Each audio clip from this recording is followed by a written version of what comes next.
हड़प्पा सभ्यता के लोगों का धार्मिक जीवन पर्याप्त उन्नत था। इसका अनुमान इस बात से लगाया जा सकता है कि उनके बहुत से धार्मिक विश्वास आज के हिंदू धर्म में प्रचलित है।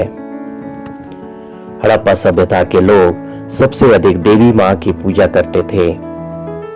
यह बात हड़प्पा सभ्यता की खुदाई से प्राप्त बड़ी संख्या में मोहरों तथा तावीजों पर अंकित स्त्री के चिन्हों तथा देवी मां की मूर्तियों से स्पष्ट होती है। कई मूर्तियों पर धुएं के धब्बे हैं, जिससे यह निष्कर्ष निकलता है कि लोग देवी मां की धूप, द्वीप तथा तेल घी आदि से पूजा करते थे। मोहनजोदड़ो से एक मोहर प्राप्त हुई है, जिसमें 3 मुख वाले एक योगी को योग मुद्रा में दिखाया गया। उसने लंबे सींगों वाला मुकुट पहना हुआ है। इसके इर्द गिर्द 4 जानवर, दाईं ओर हाथी एवं शेर तथा बाईं ओर गैंडा और सांड दिखाए गए हैं। उसके सिंहासन के नीचे 2 हिरण खड़े दिखाए गए। इसलिए इतिहासकारों का मानना है कि यह योगी और कोई नहीं बल्कि शिव है। उसे त्रिमूर्ति, पशुपति और योगेश्वर के नाम से भी जाना जाता है। हड़प्पा सभ्यता के विभिन्न स्थानों से प्राप्त मोहरों से हमें इस बात का पता चलता है कि वे कई प्रकार के पशुओं की भी पूजा करते थे। इन पशुओं में मुख्य हाथी, गैंडे, चीते, सांड, भैंसे आदि थे। इसके अतिरिक्त मोहरों पर चित्रित वृक्षों के चिन्ह से भी इस बात का अनुमान लगाया जा सकता है कि वे वृक्षों की पूजा करते थे। इन वृक्षों को वे देवी देवताओं का निवास स्थान मानकर इनकी पूजा करते थे। हड़प्पा सभ्यता से मिली मोहरों पर सबसे अधिक चित्र पीपल के मिले हैं। इससे अनुमान लगाया जा सकता है कि हड़प्पा के लोग इसे बहुत अधिक धार्मिक महत्व देते थे। हड़प्पा सभ्यता की खुदाई से मिले बहुत से पत्थर तथा छल्ले आदि देखकर हम यह बात निश्चित रूप से कह सकते हैं कि उस समय के लोग लिंग तथा योनि की पूजा किया करते थे। इनकी पूजा वे संसार की सृजन शक्ति होने के कारण करते थे। सिंधु घाटी में मिले बहुत से स्नान घरों से इस बात का अनुमान लगाया गया कि उनका जल पूजा में पूर्ण विश्वास था। इसके अतिरिक्त वे नागों और सूर्य की पूजा भी किया करते थे। वे बहुत से पक्षियों तथा विशेष रूप से घुग्गी की पूजा करते थे। लोथल, कालीबंगन, बनवाली से बड़ी संख्या में हवन कुंड मिले हैं। शायद इनका प्रयोग हवन यज्ञ के लिए किया जाता था। खुदाई से मिलने वाले बहुत से तावीजों के आधार पर यह कहा जा सकता है कि हड़प्पाई लोग भूत प्रेतों में भी विश्वास रखते थे और उनसे बचाव के लिए जादू टोने का आश्रय लेते थे। इस तरह उनके धर्म में कई प्रकार के अंधविश्वास प्रचलित थे।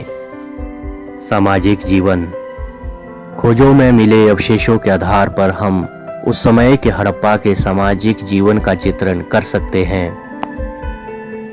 निसंदेह हड़प्पा सभ्यता के लोगों का जीवन प्रगतिशील तथा समृद्ध था। हड़प्पा सभ्यता के लोगों के समाज की प्रमुख इकाई परिवार थी।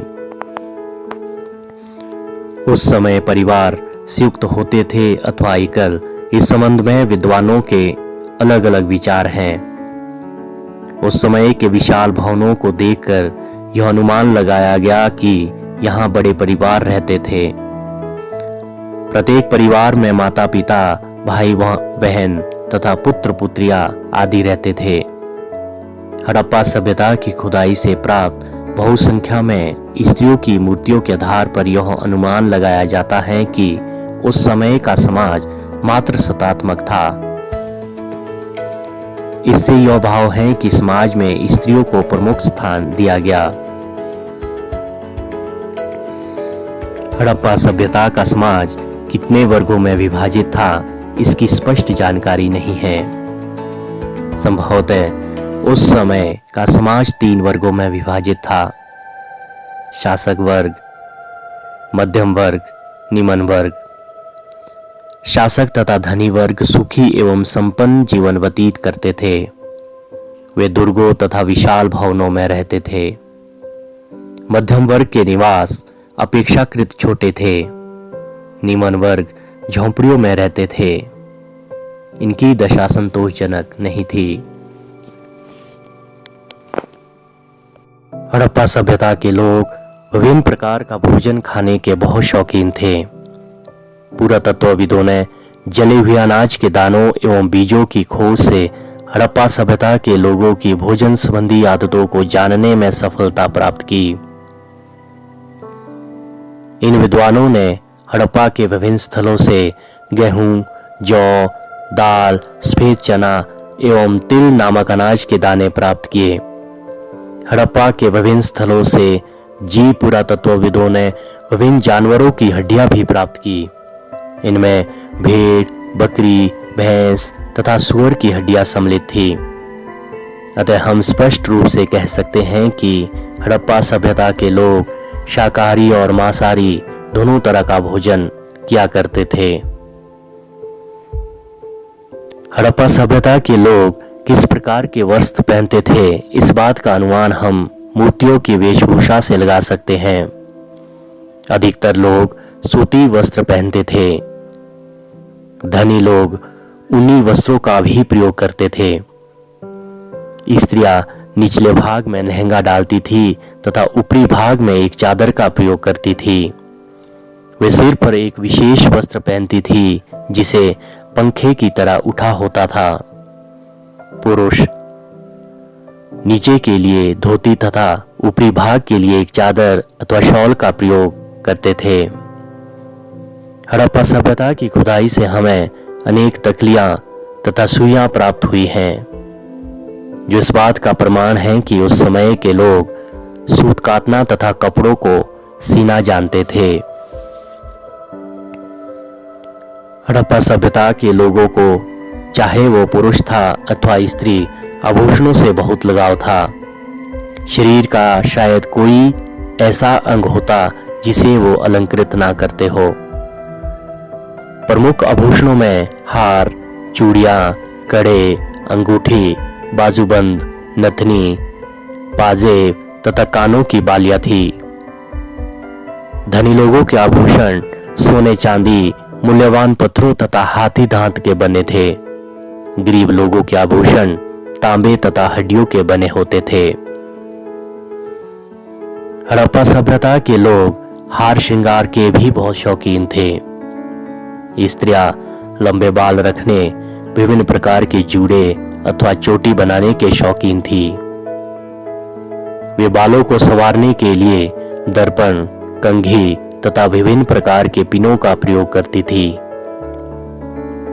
खुदाई के दौरान हमें तांबे के दर्पण तथा हाथी दांत की कंघियां मिली हैं। इसके अतिरिक्त हमें उनके श्रृंगार दान भी मिले हैं, जो हाथी दांत से निर्मित होते थे। इनसे पता चलता है कि स्त्रियां काजल, लिपस्टिक, विभिन्न प्रकार के पाउडरों, सुगंधित तेलों तथा सिंदूर आदि का प्रयोग किया करती थी। इस प्रकार उस समय की स्त्रियां हार श्रृंगार में आधुनिक स्त्रियों से किसी भी प्रकार से कम नहीं थी। पुरुषों में दाढ़ी तथा मूछ रखने का रिवाज था। कुछ पुरुष उन्हें साफ भी करवा देते थे। कुछ पुरुष पगड़ी भी बांधते थे। पुरुष भी अपनी आंखों को सुंदर बनाने के लिए काजलों का प्रयोग करते थे। हड़प्पा सभ्यता के लोग बहुत अमोद प्रिय थे। अपने अवकाश के समय में वे भरपूर मनोरंजन किया करते थे। मनोरंजन में प्रमुख रूप से शतरंज खेलना, पशुओं की लड़ाई और पक्षियों को पालना, मछली पकड़ना आदि प्रमुख रूप से शामिल थे। हड़प्पा सभ्यता के लोगों में शवों के विसर्जन की 3 प्रथाएं प्रचलित थी। प्रथम विधि के अनुसार शव को पूरी तरह जला दिया जाता था। जो राख बच जाती थी उसे एक बर्तन में डालकर दबा दिया जाता था।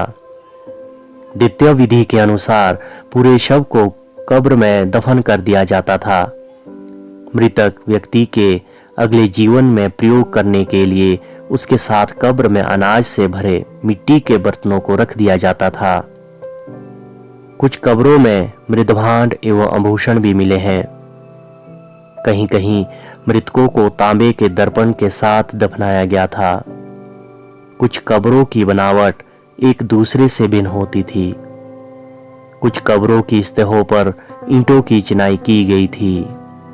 क्या ये विविधताएं किसी सामाजिक विविधताओं की ओर संकेत करती है? इस संबंध में निश्चित तौर पर कुछ नहीं कहा जा सकता। तृतीय विधि के अनुसार शव को कुछ समय के लिए किसी खुले स्थान पर रख दिया जाता था। पशु पक्षियों के खाने के बाद जब उसका अस्थि पिंजर शेष रह जाता था तो उसे दफन कर दिया जाता था। उपरोक्त बातों से यह अनुमान लगाया जा सकता है कि हड़प्पा सभ्यता के लोगों का सामाजिक जीवन भी पर्याप्त उन्नत था।